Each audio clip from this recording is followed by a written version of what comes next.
cracking. I'm here this morning with Melody, co-founder of Emerging Communications, who I've worked with for a very long time. I want to wave, Melody, and say hello. And thanks for joining us, Melody. Melody's got a wealth of experience in managing relationships, especially with media owners, KOLs, freelancers and suppliers in China, having worked for agencies in China before coming here 10 years ago and working for UK Chinese agencies. And then welcoming Annie. Hi. Hi, Annie. Hi, Annie Monica. is amazing. I've worked with Annie for a couple of years. Annie works with British companies and brands, helping them navigate Chinese culture, and is also co-founder of a Chinese school called Chinese School London. And she's actually my Mandarin teacher as well, and very patient, as you'd have to be, as you can imagine. And so we've got a real talent pool here in terms of understanding both sides. It's worth noting that this webinar is aimed at helping businesses navigate relationships with stakeholders in China. This is not aimed at managing a Chinese team who are based here, who've worked here for a while, who've been educated in the UK system, because as naturally happens, once you live in the UK for a little bit, you start to basically adopt UK cultural ways, and it happens very quickly. All of my team are very anglicised, even those in the China office.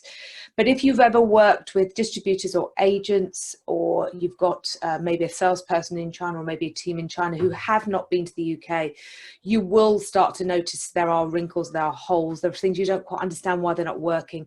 And I'm really hoping that this will help you navigate your way through that. Next slide, please, Melody.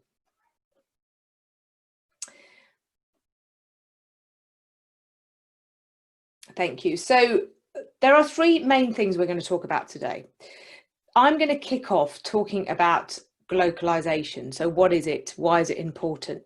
And the reason that I want to kick off with this before we talk about culture is understanding teams is very, very important. Understanding relationships so you get best out of your stakeholders within marketing and within trying to do operations in China. But it's also worth mentioning probably the biggest fail that most brands do, and some of these brands are huge with huge budgets and resources, is actually writing, deploying culturally sensitive marketing communications. There are three main things that you need to think about when you localize your brand. The first and number one most important thing is your customers. And I don't just mean customers in China, I mean discrete, finite customer segments you've identified that are going to buy your product or your service. And you know what triggers them, you know what will resonate with them because you've done your research and you know about their behavior. And once you know what will resonate with them, you can then create and localize your creative accordingly and your content accordingly. You need to think about everything from the tone and the context of that content and the meaning of those words, which we'll talk about in a second. And even the use of iconography, photography and logos and video are really important, as we're going to see. All of these are underpinned by cultural values for your target segments. If you leave this piece out of the mix, you could have the best relationship in the world with your China team or with your distributor or with your agent, and then the marketing going out is not actually on brand and, more importantly, could offend, and that's the worst thing you could possibly do. Next slide, please, Melody. Essentially, just to dispel it and keep it really simple, there are three ways typically that brands will localize their marketing. The first most common way is just purely to translate what they have into Mandarin, hopefully into Mandarin and not Cantonese or Japanese, which we've seen, but into Mandarin, and they will use a translation agency to do that. So let's give an example. They may take some brochures and they may translate those, or they may take a banner and they may translate those. The second route to localization quite often is that the European headquarters, that could be Frankfurt, Milan, Paris, London, will design a campaign and then localize it from here in Europe. And they will then translate that campaign. So it will look completely as it would have been deployed in Europe, or they will have an idea as to how it should look in China, and they will do it all from here. And the third way, conversely, is to use a local distributor or a local agency in China, and they will put together your campaigns and deploy them for you. So let's just look at those three routes now. Next slide, please, Melody. This is the first scenario. So if you just purely translate English into Mandarin, a couple of things happen. The first and most important thing, and this may not be too catastrophic, or it may be, is it just does not make sense. And I'm not a Chinese expert by any stretch of the imagination. I'm a beginner, but I mean, Annie here is an expert. And we'll talk a little bit later on about corporate culture. But if you just translate something directly from English into Chinese, it is not necessarily going to make sense. And this is one really good example here for Chanel. They did a campaign on Women's Day 2020, so not that long ago. That was just shortly before lock-in. And they had 140 million negative comments on Weibo. And this is a KOL's post. Annie, if you just want to just translate that directly, if you were reading that as a Chinese consumer. So Chanel wrote, a woman who does not, let me just move my panel here, who doesn't wear perfume has no future. And how has that been translated into Chinese? You're on mute. Annie is on mute. Oh, hi. Sorry. They translate into Chinese very wrong way. In a wrong way, you can see the picture here. Yeah. And you know the characters. But when you translate, if you are Chinese, when you read it, it means you don't know how to use the perfume.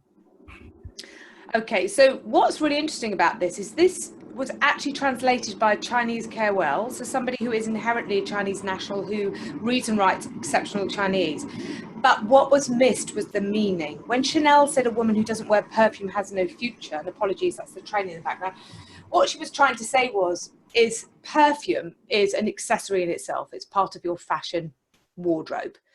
But it got lost in meaning by being directly translated and saying, if you don't know how to wear perfume, you know, you're a nobody. And obviously this is very rude, and it had a lot of negative sentiment, and 140 million negative comments is going to be pretty catastrophic for the brand. They've had to rebuild the brand. Now, all too often that doesn't happen. It is not a catastrophic result, but what does happen is it just doesn't make sense. It doesn't resonate, and it's not relevant. So you've then wasted your money on a campaign that doesn't make sense. So point one, direct translation is not enough. You have to localize your content so that you get the meaning and the essence of your brand. So it has to be both done from a Chinese national copywriting perspective as well as on brand and aligned with your global brand. Melody, next slide, please. So let's look at scenario number 2.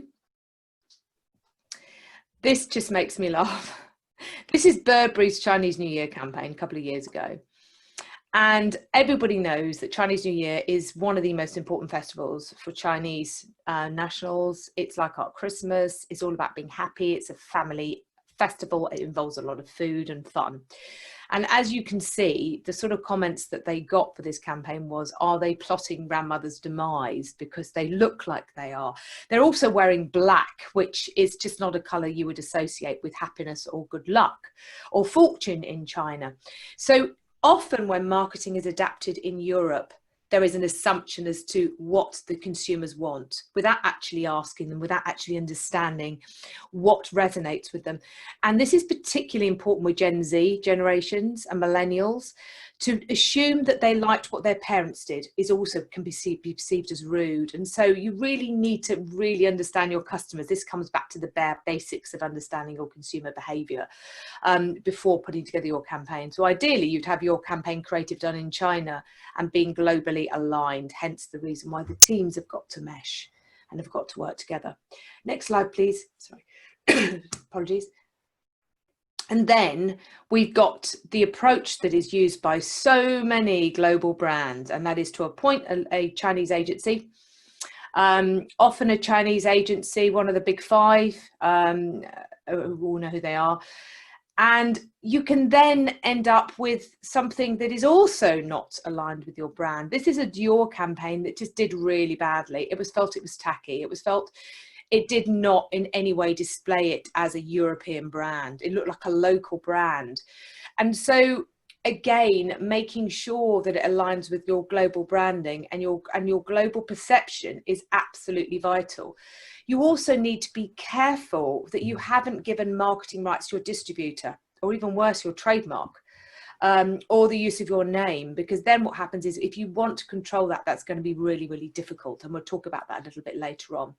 We're also going to talk a little bit about Chinese naming. That's pretty vital, because if you've got a brand that's well known and people can pronounce it, Zara, and haven't changed their name, that's one thing. But if you've got a brand that is, say, Italian or French or German and nobody can pronounce it, you are going to need a name that evokes the meaning of what your brand is, not necessarily a transliteration.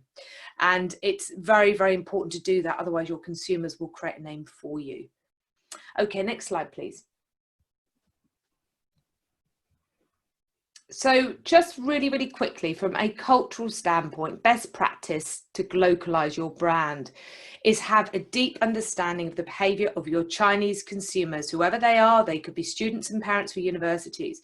They could be investors and property buyers if you're in the property industry, or they could be retail consumers. Understand their triggers and understand their wants and needs, and constantly revisit it because it changes every couple of years. Align with your global guidelines, so make sure that it looks fitting of your global brand but is localized to their needs and wants in the right way. Have copy written by a copywriter, not just by somebody who speaks Chinese. It's a bit like saying in your organization, hey Stan, I know you're the accountant, but you're English. Could you possibly just write me some copy for my marketing campaign? You would never do that. So don't ask somebody who can purely speak the language to do your copywriting for you. It will not sell and it will not be successful. Have your creative designed and created by somebody who is a Chinese national and a Chinese designer. They'll be thinking about UX and UI, and they'll be thinking about the behavior of consumers, and make sure it's aligned with your brand, and make sure you have a Chinese name and trademark. I will be doing a separate session on operational structures. I'll be doing that with PTL in the next couple of weeks. So watch out for that. And I'll be talking specifically about those issues. But that is a housekeeping thing as well as a marketing thing. So make sure that you do that at the outset. So alignment of teams is critical. If you're going to work together with your local teams in China, as we have suggested here, to get your brand right, you need to have a good relationship with those teams. And so I'm now going to move on to Annie, who is going to talk about corporate culture.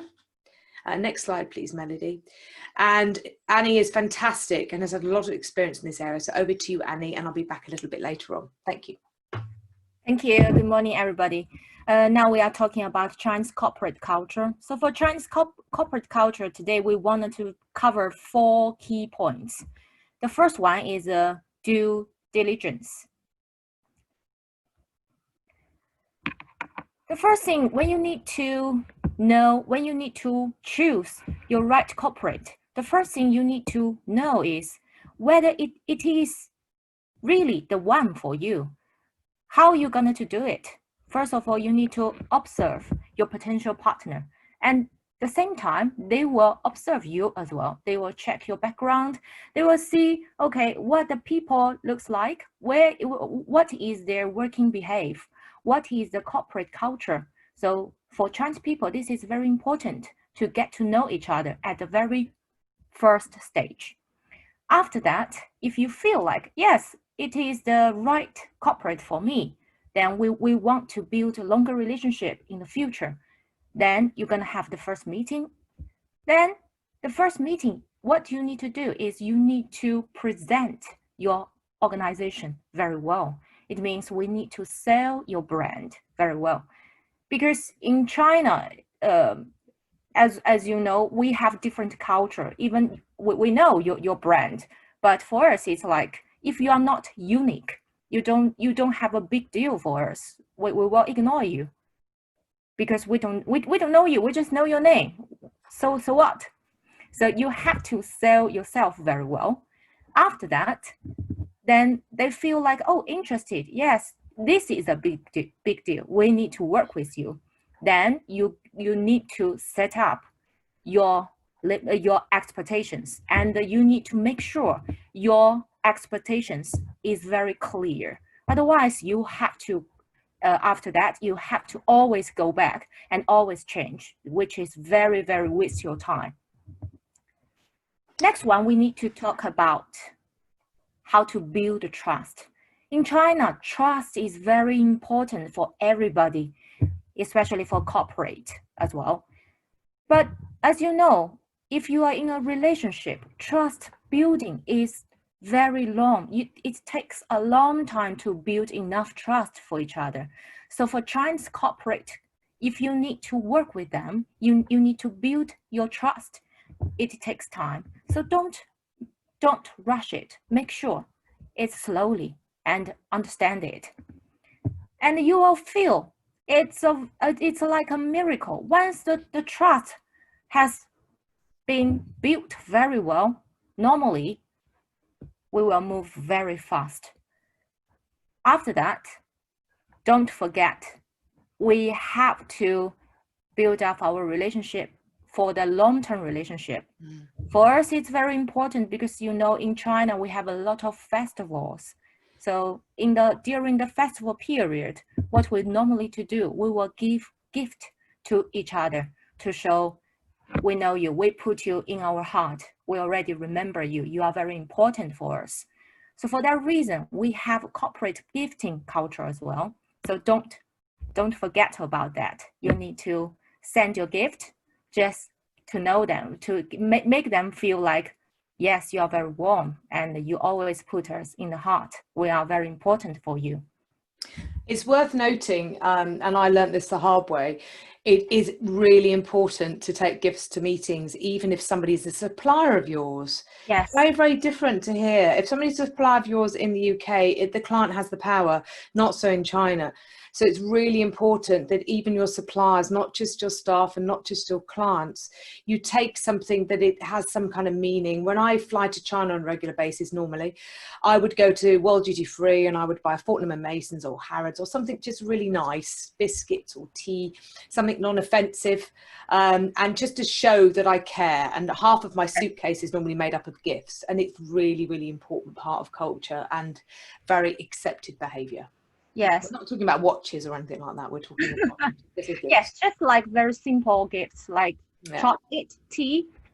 They will feel like, wow, it's very, very different. Yeah, these corporates, it's very, very good for us. Yeah. Yeah, they'll remember you. Yeah. Yeah. And after that, don't forget, get some referral network. And for us, we always say something like, relationship brings you lucky. Why we say like that? It means if you have the relationship and you are doing network, sometimes they will give you more friends or give you even potential clients. So this is very important. Just go to the network, build up network, then they will give you more clients and then more future. Once you are building the relationships, the communication way, the communication style, last week we already mentioned, it's very important. So for Chinese people, like we said before, we have warm culture. So we have to be with each other, close to each other, get involved with their personal lives. So for that reason, even though you are building relationship with corporates, you need to always show you care. So the first thing you need to do is just update everything for them. So how we updating the news, we can do video call. Like now, recently, you can't do face-to-face communication. So we will choose video call. For example, the very important thing in China, everybody use WeChat rather than Zoom. Then make sure you have your WeChat account. So for that, if you have your WeChat account, you can connect with your Chinese team, your Chinese corporates, then you will have face-to-face connect with them because WeChat has everything. You can do WeChat call as well. Then you can set up regular meetings to get to know what's going on in China, what's going on with their lives. Then your communication is very well. Then you know your relationship is going to a next level. They will very, very trusting you, and you can see everything goes very well. Then the next topic we need to cover is a face. The face topic, like we said, always like last week we already mentioned, this is the key value, cultural value in China. So for the face one, it's very important for individuals as well as corporates. Just please make sure avoid doing something terribly embarrassing someone, because the culture here is people is very easy to forget the bad things happened before. But for Chinese people, it's very hard. It's very difficult to forget that kind of scenario. So make sure don't make some mistakes about that. The other way, which Domenica now she's very smart, very brilliant student. Yes, very, very brilliant. She's learning Chinese, learning Mandarin with me. And she said, because learning Mandarin is very, very important for her to dealing with her business. And she wants to speak Chinese with her team. This is very impressed me. And once you learn Chinese and the culture stuff, you can easily understand the Chinese people. Even though you just speak very slow, simple words to them, they will feel like, wow, it's so different. She cares about us. Even she wants to know more about China, about us. Then you will feel like the relationship building is very, very, very tight, solid. After that, we talk about building relationships. The building relationships talk about build a good rapport with everybody. No matter what, he is a director or he is just a normal staff. So for us, build a good relationship with everybody is very important. Then, like we said before, attend networking events. It's a hint for everybody, because you can make friends. For Chinese people, we like make friends. Then when you attending the network events, you can make more friends. And for you, very important thing is to know very, very, very important potential business partners. Thank you.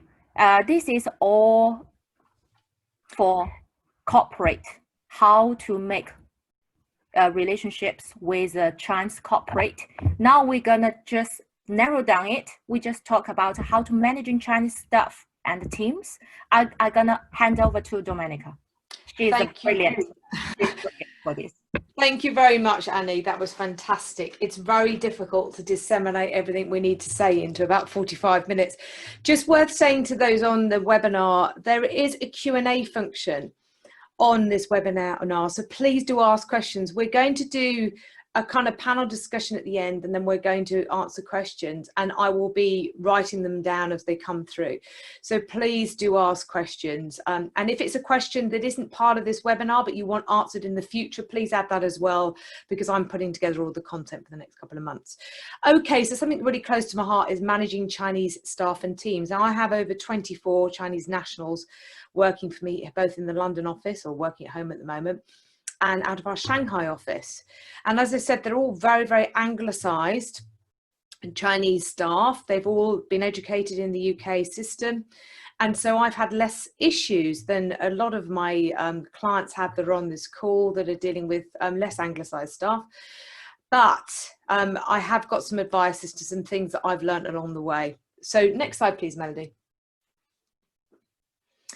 I think the first most important thing, this is particularly important when somebody comes to work for you in China and they have not really worked in a corporate environment for a British firm before.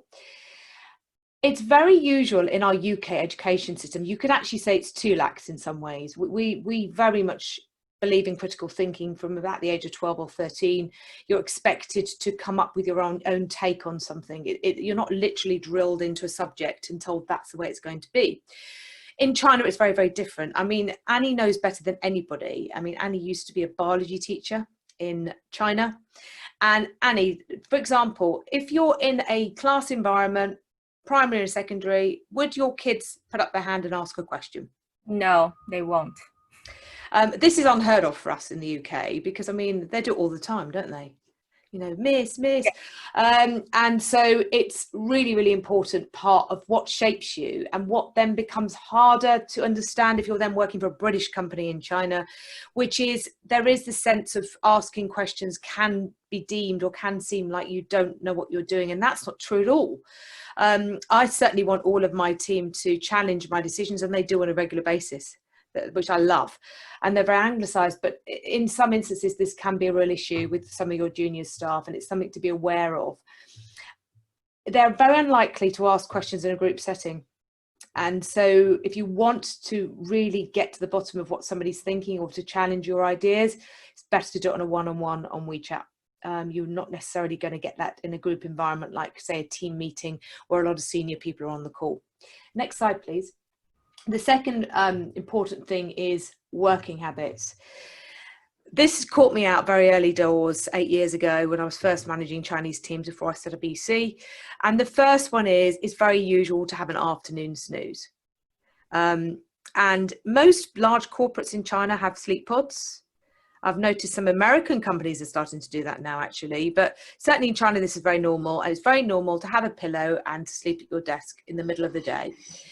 And this is something that you just, as a corporate business, as a British business, have to really accept. And it does make you, it's a proven fact, it makes you, you know, a lot more effective in the afternoon. But it's something as a Brit that I found a bit strange. And then I realised it was very normal.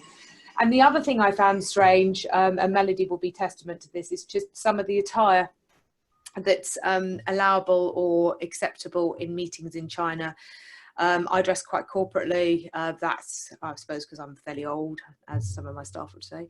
But that's just how I've been brought up. But in China, that's not normal. So you'll find that if you do have a brand, especially luxury brand, especially retail, and you have to have a certain attire as part of your brand, you need to be really clear in your staff handbook and really clear with your Chinese team that's how you expect them to dress for meetings, because otherwise they won't. It's not unusual to go to events and to go to exhibitions and conferences to see people on the podium with a Hello Kitty t-shirt and a pair of jeans on, and they're a CEO of a very, very big corporate. So if you need certain dress attire, you need to be very clear on that. Use WeChat, not email. I'm not suggesting you don't use email for day-to-day comms. You need to instill that, and WeChat's not legally binding in the UK, but WeChat, you need to think about setting up WeChat groups, especially hobby groups. We've got loads going on at the moment, a gardening one, a cooking one, we've got general EC one, and normally if somebody's going to be late, they'll put it on the group WeChat. They won't put it on email, so I keep an eye on it all the time. So just be aware that that's very usual. And the other thing is just we talked about this a little bit last week, just be very clear on deadlines. And this is the same for any members of staff, to be honest with you, but it's more so when you've got a time difference and you've got a massive distance, as well as the fact that you just need to be clear, I need this by Wednesday at 5 o'clock UK time, or by the end of your working day in China. And this is the format I would like that report in, please, because as we said, if somebody is a bit scared to ask questions, especially in the early days of working with you while they're trying to understand British culture, because it works just as similarly the other way around, just be really clear what the output should be. Makes life so much easier for both of you, and it makes your staff feel so much more comfortable. Next slide, please. Operating approaches. This is not something I would ever do. I'd never punish somebody in a group environment, but even something as simple as, why are you late? And you are in a group meeting scenario, not a good idea. Or please don't eat your lunch when we are having a group meeting. It's inappropriate. I've done both of those things recently, by the way. And so don't have a private word afterwards and say, if you wouldn't mind, for our 10 o'clock meetings, we don't really all want to see you eat your bacon and egg sandwich. Have that private conversation. Or you're consistently late and then you miss our meeting. Would you mind being on time? Do that privately and you'll find you'll get a good result. If you were to say it in a public environment in front of the whole team, they will be so mortified, so upset, you'll find that they'll retreat and you won't understand what's going on and what's gone wrong. and normally that's what it is, because of embarrassment of losing face. So just try not to be so direct, and if you are going to challenge something, do that in private. Be aware that it doesn't matter how good your English is, and all of my staff are completely fluent in English. Some of them, like Melody, have lived here a long time. She's more anglicised than me, I think. It is still not your first language.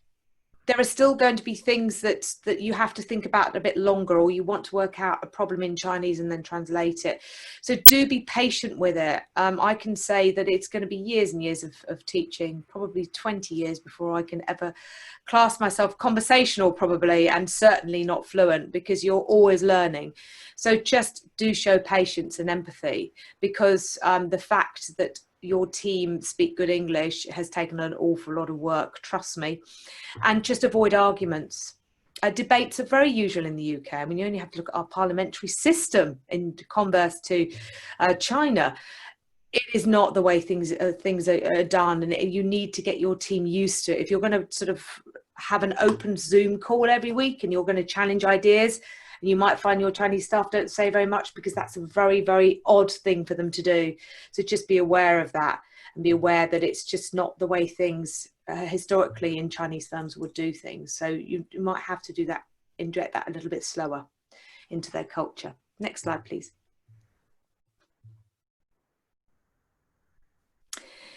This is a really, really important one. These are little pandas that we sent to Rocky recovering from surgery over Christmas. It's a little thing that our China team did on our behalf, but it's those little things that count. It's recognising all of the festivals in China. We've got Dragon Boat Festival coming up. We've just had Spring Festival. There are many festivals in China. It's really important to recognise that, to say to your team, do you want to leave a little bit early, or are you going to go out for karaoke, or why don't you have a meal on us? Do be aware that there are different festivals that are celebrated. You know, Christmas is not a big thing, but Chinese New Year is. And just take little gifts when you go over there, when you're allowed to go over there again, and just really nurture those relationships. Do get involved in personal lives. This is something I've found really difficult at the beginning, because it's just not done in the UK. If you know somebody quite well, you might go, how are your kids, especially at the moment? How's homeschooling, as people start to shoot themselves? But it's not necessarily appropriate. And it's not necessarily the way that we're brought up here, and it's very important. And I know every aspect of my staff's lives, and I know what hobbies they're into, and we're always encouraging that kind of interaction in our weekly Zoom speeches. Is all about, well, what have you learnt to cook this week, and what are you watching on Netflix? These things are really, really important, especially more so at the moment. And just be aware of superstition. That could be something as simple as allowing your team in China to set up their own office. Being aware of symbols of bad luck and good luck, for example, not using the number 4 because it's death. The fact that it lifts in China never have a 0, and that took me ages to work that one out. And so just be aware of just the basics of just a little cultural superstition nuances, because what you don't want to do is to send a gift or to write something and that be perceived as inappropriate. Thank you. Next slide.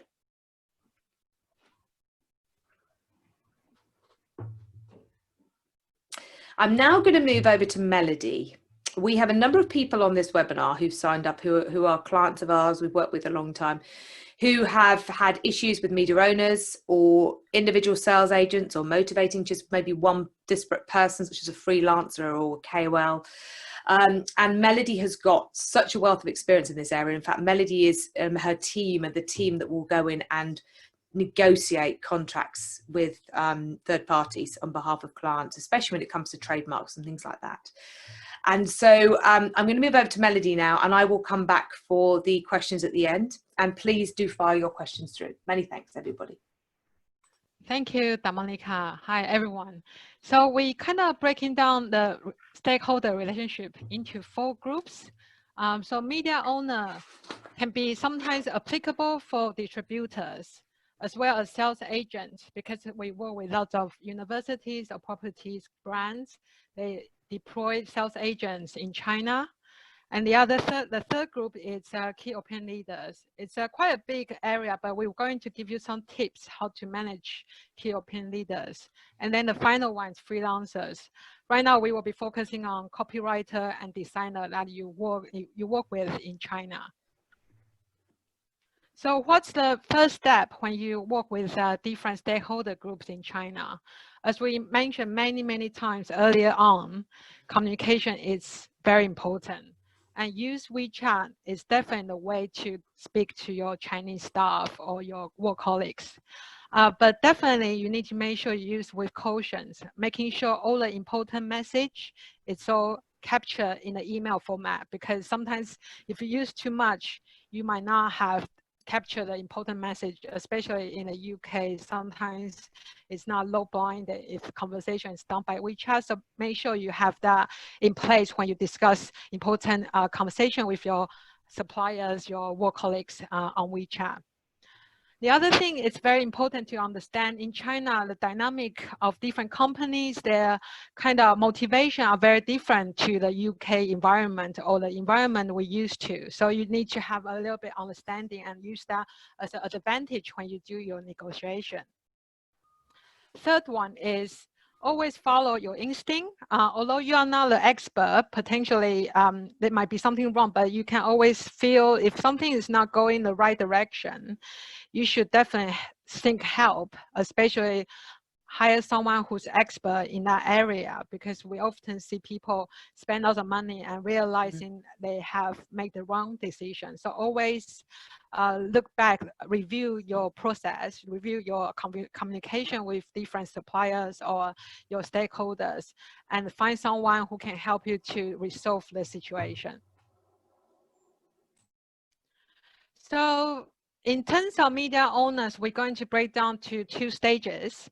So the first stage is negotiation phase. And this is something a lot of small brands, small, medium-sized brands often come to us. They feel really frustrated because in China, as some of you might know, China has lots of giant companies. We call BAT, B-A-T. So they spell Baidu, Alibaba and Tencent. They are the big giant technology firm that control most of the media platforms in China. As a small company, you might feel a little bit scared talking to all these big companies. And previously, they often be very kind of dominating and very difficult to work with. Nowadays, they're actually realizing there's opportunity overseas. So you probably start to talk to a lot of these media owners in UK as well, because they start open their office in UK and Europe, because they realize dealing with overseas business is the way to capture more revenue for them. So well, the challenge you might facing is how to negotiate well with them. Our suggestion will be, first of all, once the lockdown is over, or even if it's possible to meet them via video call, you should do the first introduction and leverage your network to do the introduction, because often it builds a bit of trust into them why they should meet you. So definitely do that first. And as we mentioned before, when you meet for your first time, don't just think this is a chemistry meeting. You don't need to prepare anything. No, you have to utilize your time well.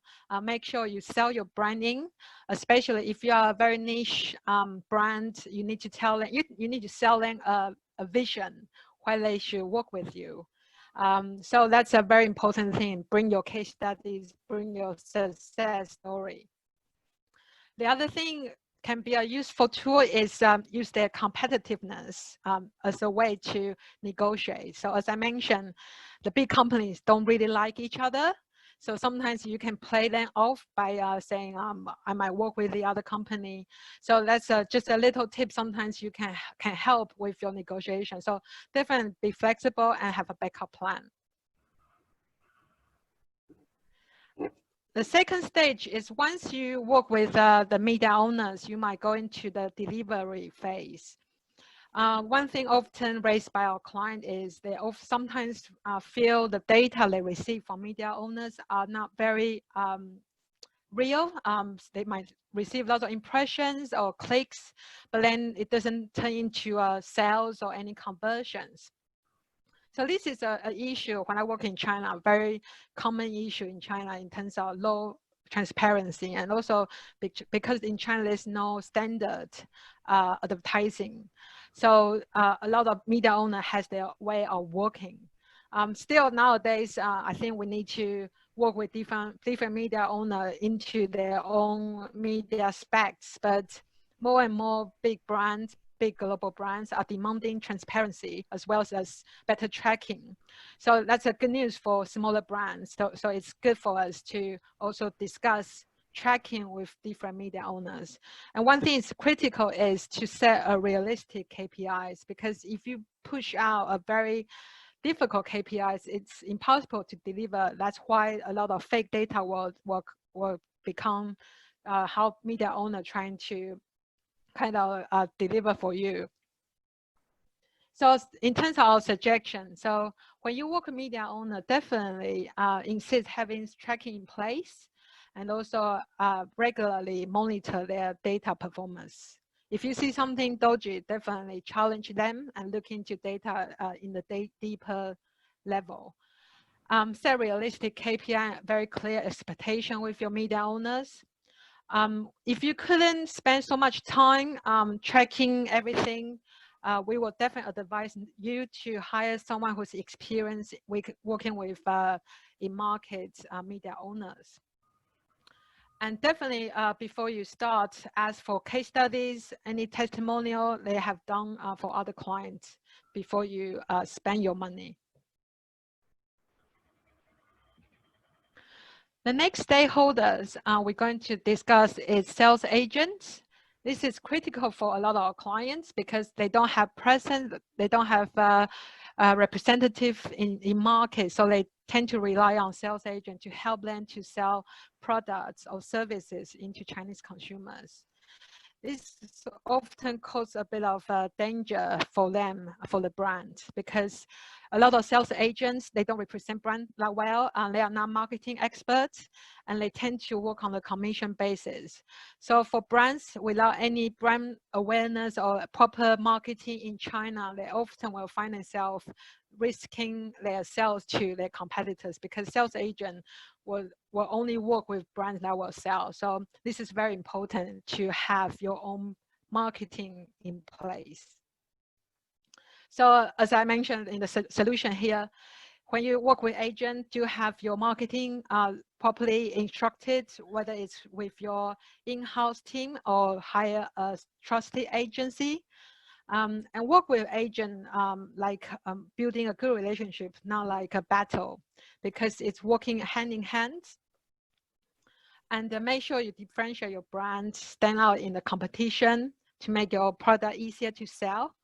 And also make sure you have regular meeting and updates with your agent. The third one we're going to discuss is key opinion leaders. So they work very differently in the UK. So in UK, we often call them influencers. In China, we say KOL in the abbreviation. It's hugely commercialized in China. So often you can pay a price to be able to work with KOLs. And it also depends on if you are working with large KOLs, so there's a really big celebrities or like A-listed KOL or more smaller grassroots KOLs, the approach will be slightly different. You can decide to work with brokers. It's quite often represent many different KOLs or work with them directly. So one of the bigger issue working with KOL is, again, with the data they presented. So definitely make sure you spend some time quality checking the content. So that we do that often with our clients. Before we sign off any agreement with a KOL, we will definitely go to their platforms, their WeChat, Weibo, Xiaohongshu, to look at what type of content they post out. Are they on brand, as well as the engagement and their fan base? Are they true or are they fake fans? So we will evaluate that before we recommend to our client.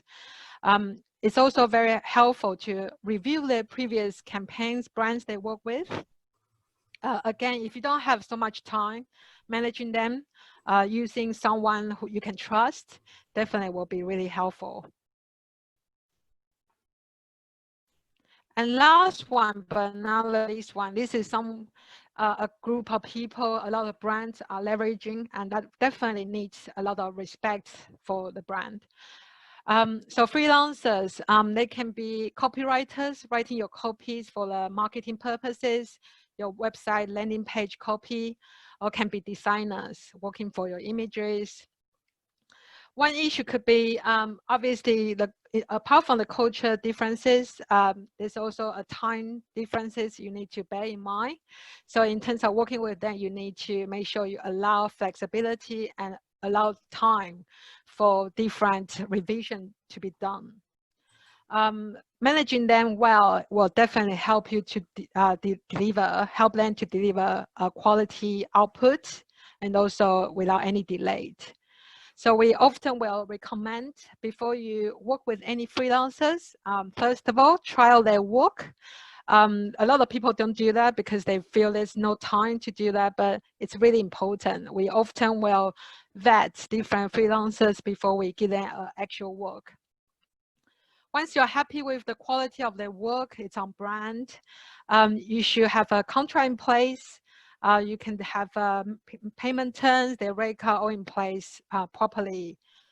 And then very importantly, every time you give them a brief, it's as detailed as possible, using templates, give them guidance what you want. And because of, if you're just initially working with them, definitely give yourself more time for revisions. Afterwards, once they deliver work, give them a very solid feedback. And look after them, respect them. That will help you to have ongoing working relationship with them. So I'm going to move back to Dominica for the final.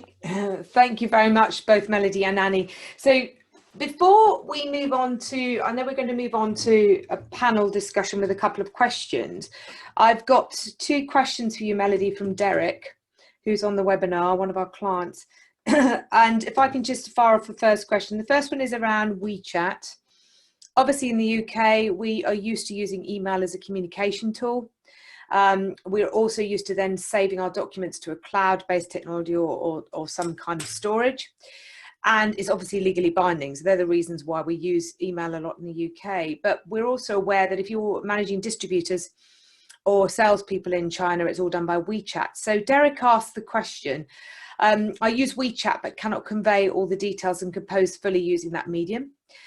Email's important. Can I advise somebody that I've sent somebody something via email, and can they look at it? So in other words, can you WeChat somebody? So can you use both mediums?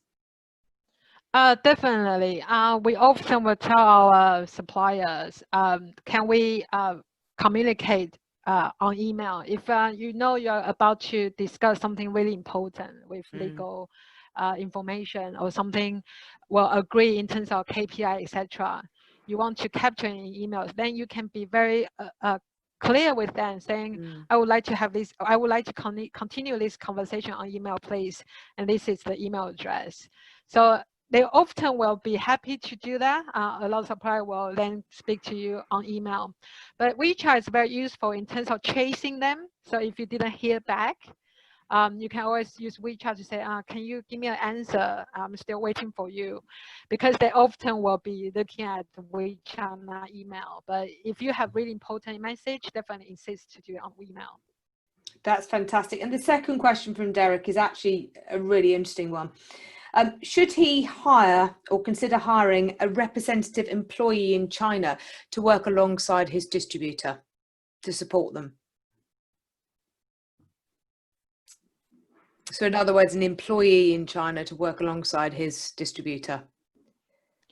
Well, I guess it turns out it depends on, I guess, your resource. I think a lot of our brands, when they move on to the next stage, they really need someone in market. It's always a very useful thing to have a lot of brand, a lot of university, they have their Chinese representative in the market. So in terms of, I think this is a kind of stage approach. If right now you don't have a lot of budget to hire someone, because when you hire someone in China, you have to have a WOFE or some sort of infrastructure in place before you can hire someone. Yeah. You might initially just want to hire someone in the UK, like an agency, like ourselves, to help you. Yeah. But if once you have more resource and investment, you can have a proper setup in China, definitely that will be the wise way to manage your distribution relationship, is to have a representative in China. Yeah, from an ops standpoint, Derek, if you're hiring somebody in China, in order to pay security, health, as well as salary, to do it legally, and actually pay your staff, albeit just one member of staff, you'll need to use a third party. I can put you on to somebody to do that. When you get to sort of anything over 5 or 6 people, if you need to have a Chinese bank account, you need to be doing Chinese e-commerce or something like Tmall, Little Red Book, you need a WOFE. So you need a wholly owned foreign enterprise. And again, I can talk you through somebody that we use who we highly recommend. I am going to be running a webinar in July on operational structures, what it means in terms of your marketing, so how much control you have over your brand and how you can basically choose which is the best structure, JV, WOFE, etc. So we'll have that in a separate webinar. I've got another couple of questions here. This is from Alberto. China has a tendency to come less to their responsibility when money loss is involved. How would you deal with that? That's an interesting one. I can answer a little bit, and then maybe Melody. I would say the first and most important thing when it comes to responsibility, and really when we're talking about losses, that could be a distributor, that could be an agency agreement. It's not really likely to be staff unless it's something they've done, which is insurance that you have to take out. So I'll tackle those separately. In terms of mitigating a loss, you need to make sure that you've got contracts in place underwritten by a Chinese lawyer, not a British lawyer. And again, it all depends on how you're structured as a business. If you're structured as a wholly owned foreign enterprise and you are operating in China, taking money in China from a client, then it's Chinese law. If it's a UK registered company or even Italian or Hong Kongese, then you need to be looking at whether it's both or the law of the country of which the company is registered. But you must have good contracts. If it's to do with, and this is a really interesting one, because in the UK, we have very, very tight insurance that if a member of staff were to do something they shouldn't, you are insured, or you pay an insurer to make sure that your losses are mitigated against the client, and that's all written into your contracts. You just need to make sure that you have something similar from your Chinese law firm in China. Your second question, Chinese companies and their Chinese management. Yeah, when we talk about things like media owners, that's slightly different. One of the things that Melody touched on, and Melody can answer better, is about making sure. So if you, for example, had a campaign that was £50,000 sterling, you're running a campaign on Baidu, it's very, very important that you have a good contract between your company here and Baidu to make sure that they deliver what you have agreed that you're paying for. Same with programmatic advertising. Same with KOLs. It might only seem a small amount of money, but for some of the KOLs we use, it isn't. It's tens of thousands of pounds. So Melody, you can answer that better in terms of mitigating loss for third-party suppliers. Yeah, so I think initial KPI setting is critical because Chinese media sometimes have tendency to overestimate their KPI, which is causing lots of issue because they then end up couldn't deliver that because they want to sell in to you. So you need to look into the KPI they set, whether they are realistic or not, looking at their case studies, their previous client they work with, get recommendation for other companies. So we do have issue previously with media owner deliver a huge amount of impression, but then those impressions didn't turn into clicks, and we are suspecting they are fake data. So we go back to the media owner presenting our case, because we do look into client's website, web analytics, and realizing there's no traffic coming through. So that's why I also say tracking is very important. If you have a concrete evidence, you can go back and tell media owner to compensate you Whether so in some instance they will compensate the impressions they deliver, so they will give you extra. The other could be monetary compensation. So you do need to have, first of all, a right KPI setup and also tracking in order to go back to say, I believe you have done something wrong or not transparent enough. I would add as well that, and this goes down to not even anything to do with Chinese culture, this comes down to people management. Highly recommend, no matter how small a business you are, you have a good cop and a bad cop in the organization. When Melody and I started, it was very clear where we sat. Melody is one of the best negotiators I know. If you have a gut instinct something's not right, and it's not just the tracking issue, it's not that doesn't look right, there's something just inherently not right, the chances are you are right. I have never ever had gut instinct ever fail me. And you need to be, when we say about not being direct with your staff, you can be direct with suppliers if you want to get a result, and in Chinese, not in English. That is sometimes the only way. And you need to insist, and things are changing, as Melody said, things are changing because there's a lot more power coming from large global brands saying we want visibility on, say, data from media owners, or we want to have legally binding contracts. And what's interesting as well from a governmental standpoint, coming back to Antonio's question, is that the Chinese government are also taking very seriously anybody who does have an existing trademark and any infringements of that. So just make sure you are protected. And I am not a lawyer. I have a commercial director and I have a law firm, both a immigration law firm and a commercial Chinese law firm. Use experts. If you want some recommendations, I have a lot. And make sure that you are more than covered in terms of insurance across the board. Is really, really important. But if your gut tells you something's not right with the relationship, you are usually right. Do something about it, and wheel somebody in who you think has an expertise. We've got a KOL department, and we've all got Melody's department deal with all bids for any third-party media platforms. So make sure you use experts to negotiate on your behalf. I think we've got a couple of panel discussions, and I'm conscious that we need to wrap up, Melody. Yeah. If there are any more questions that anybody wants to ask, if you can just please send them through and I will answer them. If we don't get a chance now, I'll email you later, and I will follow them up, don't worry. So the first question, we're going to do it quite quick. This is probably a quite interesting one for many brands. Yeah. I think it will be a good question for Annie. So should brand invest in a Chinese name? For Chinese people, honestly, we like to speak Chinese, so we use everything into Chinese characters rather than English. Because, for example, some people, they are very shy to speak English because the dialect is not very good, or the accent is strange, or when you pronounce English with the Chinese, it's make very difficult for them. So in that case, we will encourage you to use Chinese names rather than English. But like we used to take the example before, we talked about Zara.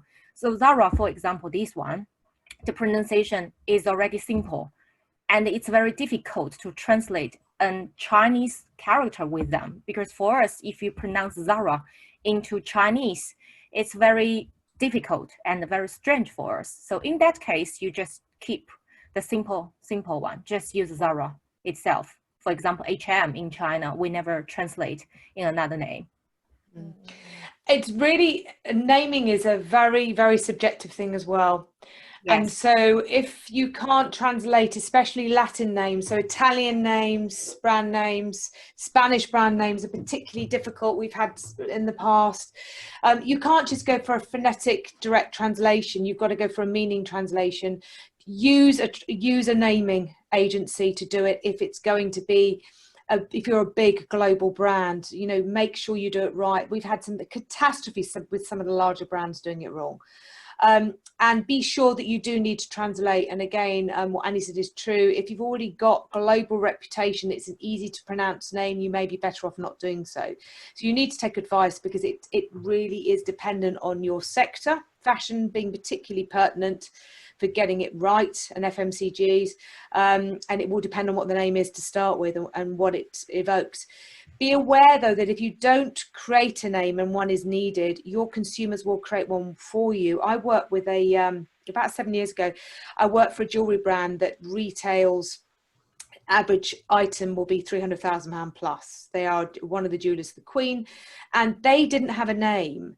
And what happened was the consumers basically created one for them. And it was much more positioned towards H. Samuel, which, as you can imagine, is a disaster, which is a down market versus an absolutely uber luxury brand. So just be aware that if the name can't be spoken by Chinese easily, doesn't mean anything, doesn't have a sentiment of what it's about, there's no brand awareness there, you are going to have to look at a naming strategy and make sure that you trademark for the Chinese name as well. Otherwise, it's not protected. Yeah. Thank you. Okay. So the second one, I think, yeah. So this is also something we got asked quite a lot by our clients. Should we feature Chinese model in our advertisement? I'm happy to take on this, and if Dominica and Annie want to chip in, feel free. So I can answer in two ways. First of all, I think Chinese consumer nowadays are very clever. They know when you are just literally copy and paste your European advertisement into China, they will realize this. They are more demanding right now. They want to see brands are showing commitment. So if you could localize, also like including Chinese model, it will be really helpful, especially if you're beauty brands, cosmetic brands, or apparel brands, because Chinese people will want to see how the products are used in the Chinese skin and also body type, because as you know, Chinese has a smaller front in comparison to Western models. So I think this is very important if you want to show commitment to your local clients, local consumers. But however, however, for other brands such as universities or tourism brand, they want to portray international aspiration. We will recommend using mixture of different type of kind of Chinese with Western together, because when Chinese want to study abroad, they want to enjoy the international environment. Yes. So do you use in the context and also what's your consumer wants and needs, as we mentioned earlier, what's their aspiration to be in your advertisement? Yeah, I would just move on from that. It's absolutely vital, especially with luxury, fashion, retail, that you treat the model selection for your campaign with the same respect you would for any model selection. And by that I mean that you know what your consumers want, what will drive them, their age, their behavior. So choose a model that is going to appeal to them, that obviously who is Chinese in this instance, but who appeals to them. We've had some absolute disasters over the years that we've had to unpick, where brands have chosen Japanese models, or they've chosen models that would appeal to the mother and not to the daughter that they're targeting. So they've completely got it wrong. And it's very, very common for a brand to come to us and say, Dominica, could you get one of your team to come along and help us select our models for our video? We're not just, this is not just a Chinese video, this is going to be a global video, but Chinese is a really big market for us. And we will help them select that. And we've also helped with selection of Chinese models for particular campaigns for China, for fashion brands and for beauty and FMCGs. So it really depends on your sector, but it always has to be what's relevant to your market and your consumers. Universities is, as Melody said, vital that you do show a very global approach, because it's a massive investment for a Chinese family to come and do an undergrad or postgrad here. And one of the main reasons for doing it is life experience. And if you're just going to be in a class with Chinese students, you're not going to get a life experience. So it's important, it's a mixed approach in terms of nationality. But if we're running, for example, a specific Chinese campaign for a fashion brand, then we need to be using the right models who are Chinese that would appeal to that particular target market. So it's very dependent on sector and circumstance. I want to thank everybody for coming today. We will put this recording up on our Emerging Communications YouTube tomorrow. We now have 4 webinars up there. We set up the channel last week, so it's very new, so please subscribe. We will be adding podcasts and vlogs and other webinars on that channel, and we're looking to do a webinar every other week throughout up until October, November at the very least, as we know we can't do workshops in person. If you have any suggestions or any recommendations or any wants or needs in terms of content, will you please email me, and I will be sure to add it to our content plan for the next 4 or 5 months, and any feedback of how we can do these better, because it is very difficult when you're not talking to a live audience, which we're very used to, and obviously background noise such as trains and children, etc. So please, any feedback, even constructive criticism, anything like that would be gratefully received, and we look forward to having you again on our next webinar. Stay safe and enjoy the weather, and see you again soon. Bye-bye. Bye. Bye. Bye. Thank you. Bye. Thank you. Thank you.